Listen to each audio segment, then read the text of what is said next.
rabia. Mírala de frente. No le huyas. No la escondas. No la disfraces. No le temas.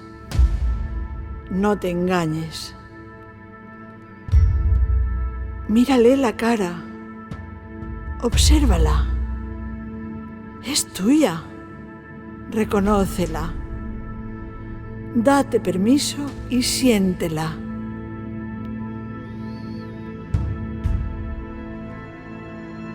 Medita y hazla consciente. Aprende a usar esa magnífica potencia. Porque si la reprimes, guardas un explosivo en tu subconsciente. Es peligrosa. Si puedes, abrázala. Y si se dispara sin previo aviso, respira profundamente.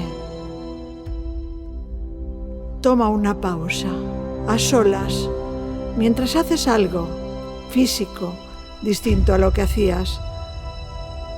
Observa cuándo, cómo y con quién se dispara. Recapacita.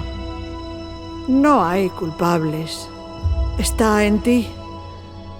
Aprovecha esa oportunidad para reciclarla.